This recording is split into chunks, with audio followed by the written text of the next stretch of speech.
হারাঙ্গাকে কতদিন বলেছি, হারাঙ্গা hi friend, join করো।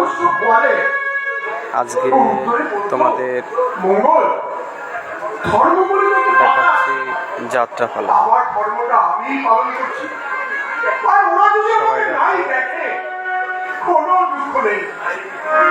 পৃথিবী লাইনে আসো।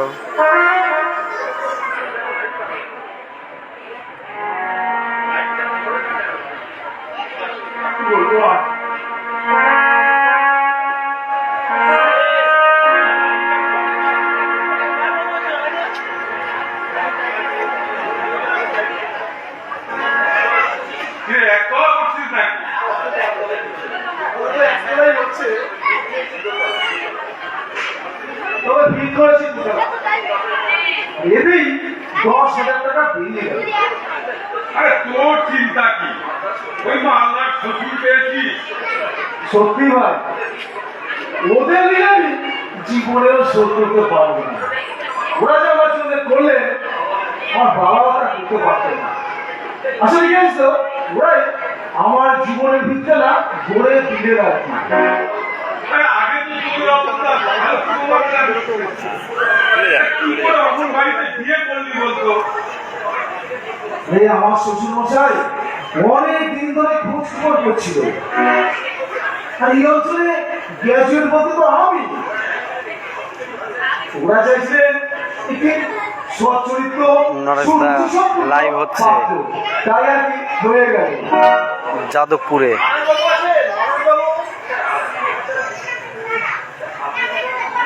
আপনি ওটা অফিসিয়াল কাজে আপনার সাথে আমার কিছু প্রাইভেট কথাবার্তা আছে। কিন্তু কালকে অফিসার কিছু বললেন না আমাকে? আজ ভোরেই আমি সিদ্ধান্তটা নিলাম, আসুন আপনি আমার সঙ্গে, কিছু প্রাইভেট কথাবার্তা আছে আপনার সঙ্গে। তুই একটু দাঁড়া, আমি একটু আসছি। শোন, তুই যেন পারস নি, তোর সঙ্গে আমার অনেক জরুরি কিছু কথা আছে, ঠিক আছে? রাধে রাধে।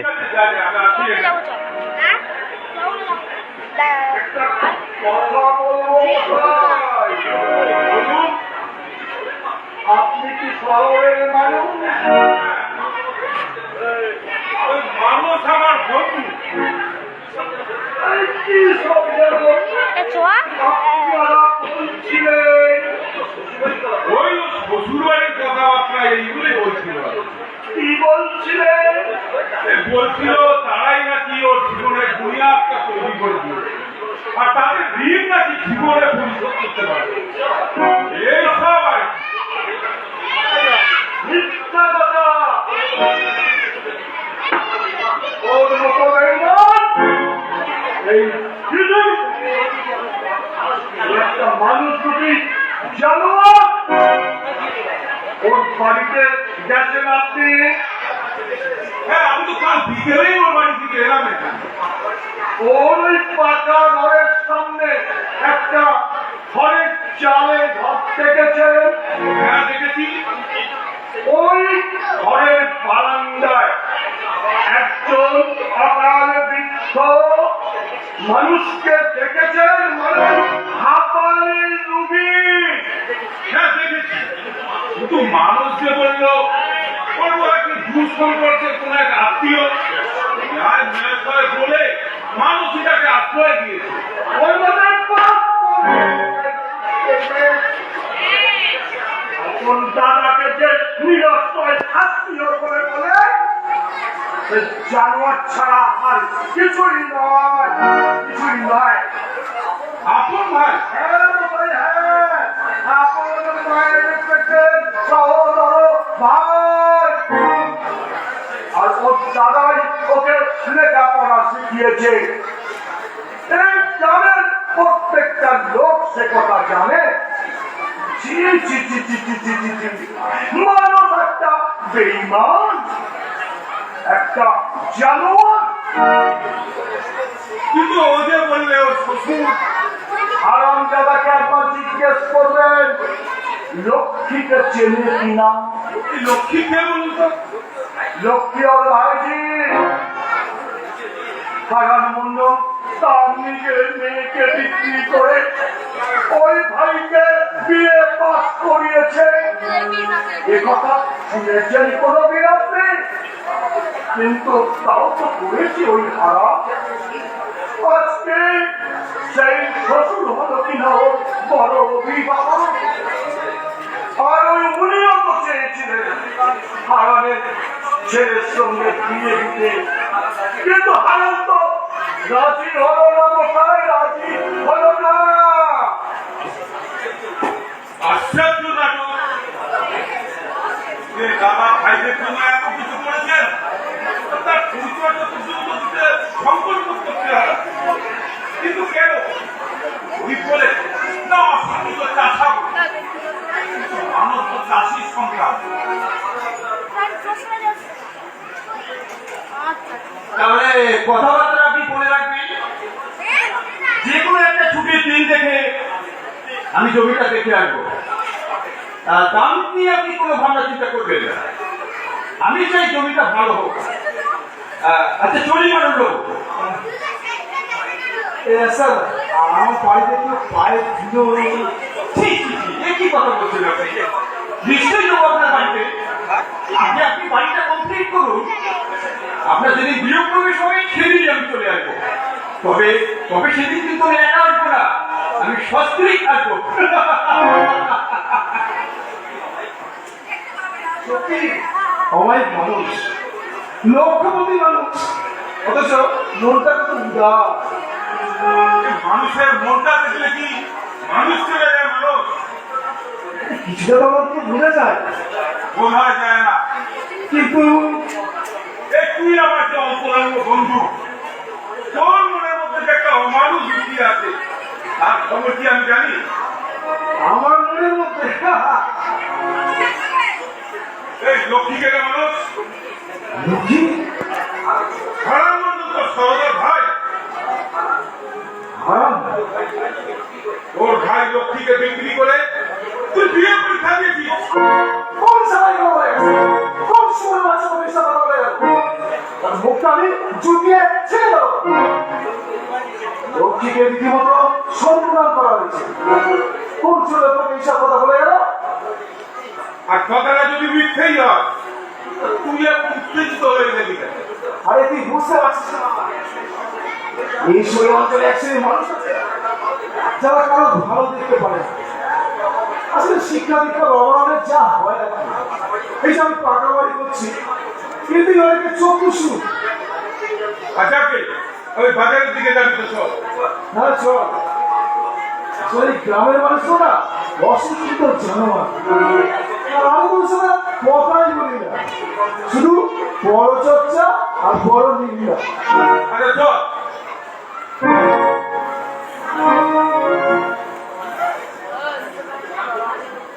কি নাম বললে তোমার? মানুষকে ছিল, মানুষ মন্ডলকে কেন? মানুষকে আগে আমার নিজ কাকা। আইসি, তাহলে তুমি আমাকে ধরলে কেন? মানুষকে বলো, কিসের যদি কোনো ভ্যাকেন্সি থাকে তাহলে মানুষই তার ব্যবস্থা করে দেবে। কাকাকে আমি বলবো না স্যার। কেমন বলে ভাই, কেমন বলে ভাই, এসব কথা শুনে আপনার কাজ নেই। তোর মা কই? আপনি যদি অনুগ্রহ করে আমাকে এই চাকরিটা দেন, নাইট কলেজে পড়ে আমি তাহলে পরীক্ষাটা দিতে পারবো। আপাতত কি করছো তুমি শুনি? মাঠে জল কাটছি। কে কেউ আছে তোমার বাড়িতে? বাবা, আমি আর আমার একটি ছোট ভাই। আচ্ছা, তুমি কি হাতের কাজ কিছু জানো?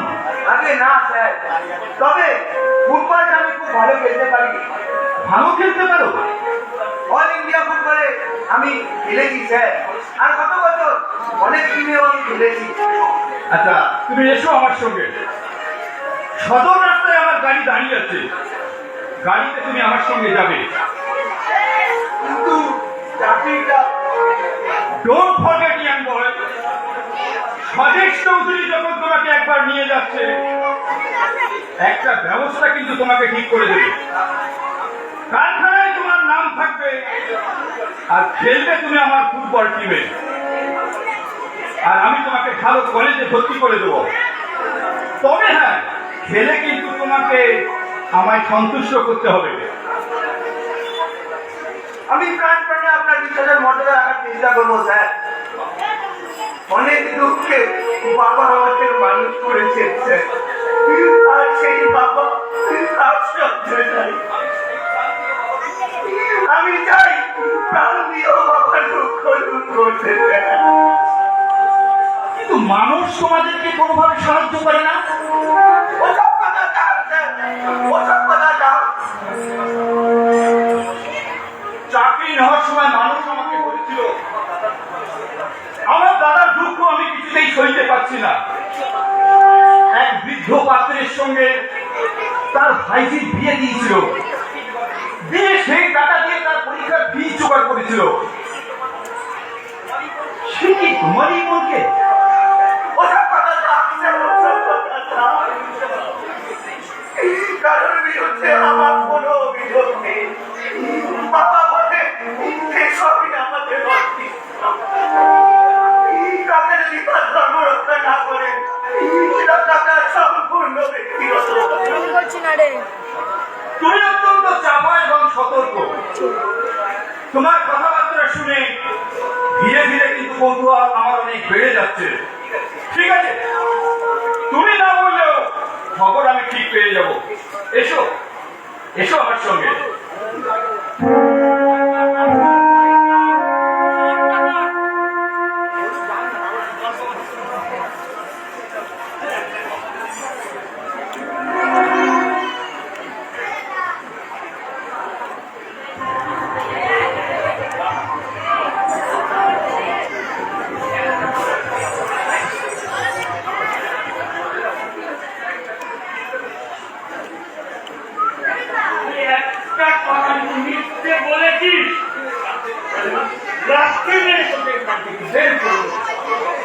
আপনি বিশ্বাস করুন বাবু, লক্ষ্মী আমাকে না ডাকলে লক্ষ্মী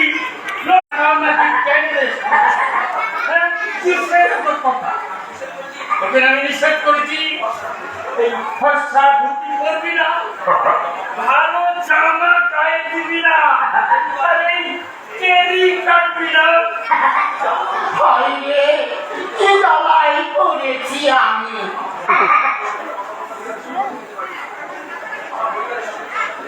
তুই আমার পরিবারের সঙ্গে কথা বলতে পারবি শালা, আমার সঙ্গে একটা হেসে হেসে কথা বলে না।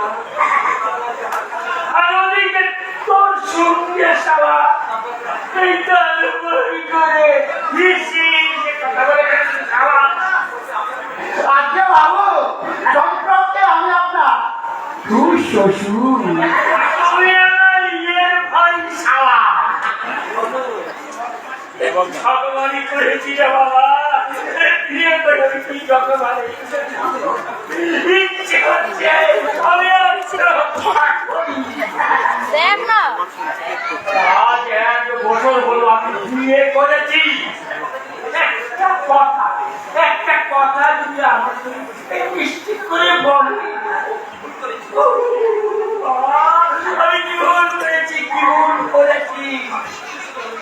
আপনি শুধু শুধু অনুতাপ করছেন বাবু। লক্ষ্মী তো আপনার কথায় প্রতিবাদ করে না। সারা প্রতিবাদ করলে তবে বেঁচে যেতাম সারা। একটা কথা সত্যি বলবি লক্ষণ?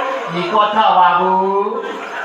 আচ্ছা, আমি যখন ওই বাইরে যাই, এই তখন ওই ভুলন হালদারের ছেলে ওই তখন আমাদের বাড়িতে আসে কিনা? তপন আমি তো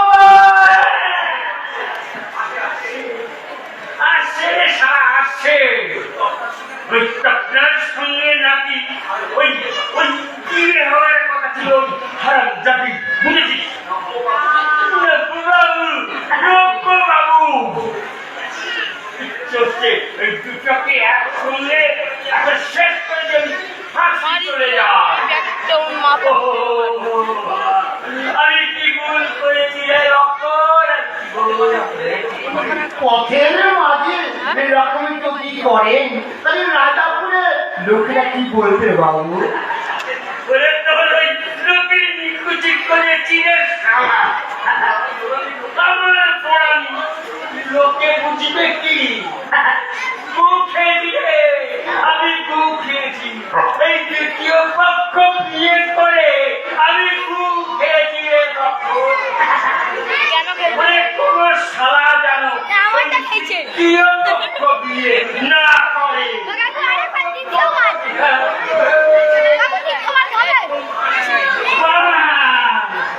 ওই বাস দিয়ে চালাতে ওই হারান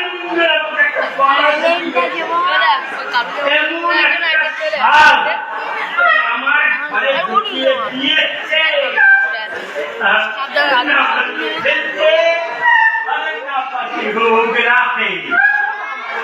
ও জীবন আমার অতিষ্ঠ করে তুলেছে। হ্যাঁ বাবু, একটু এগিয়ে যাও।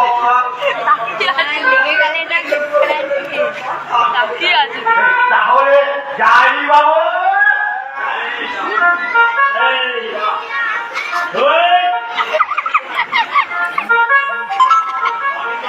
আমি যতক্ষণ না ফিরব তুই এই দরজার সামনে বসে থাকবি বুঝলি?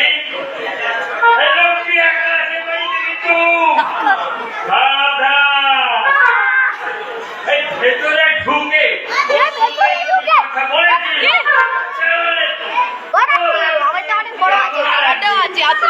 এই সন্দেহ বাড়িতে বাড়িতে বাবু আপনি জ্বলছে। লক্ষ্মী আমার খাই কি হয়তো কেবু সন্দেহ করে বাবু, কেবু সন্দেহ করে যাবে বাবু।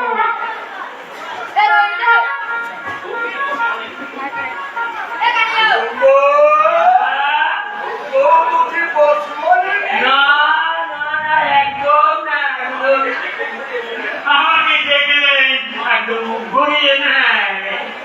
আরে কি ভুল করেছি করালি, আমি কি ভুল করেছি?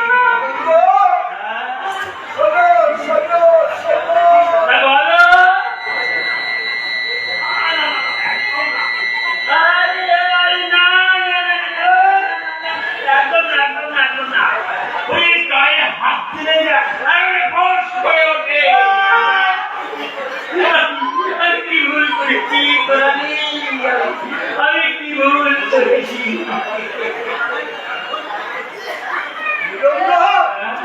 মানে আমি কি বললাম? দাদার চোনা খেতে পারবে। দাদার চোনা? দাদার চোনা হচ্ছে আজকালকার দিনে বস্তার মহা ঔষধি। আরে আমার না ওই তৃতীয় পক্ষ ঠিক তোমার মতো এইরকমই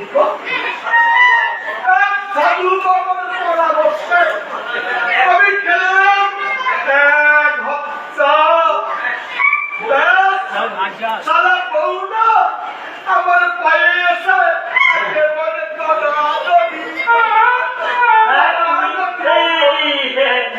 ওই জিনিসটা ভালো জিনিস বলছো? আরে বাবা জিনিস কি আর ভালো, তবে কি জানো ওই ওষুধ হিসাবে হলো সন্ধান করি। তাহলে ওই জিনিসটা পাবো কোথায়? ওই তো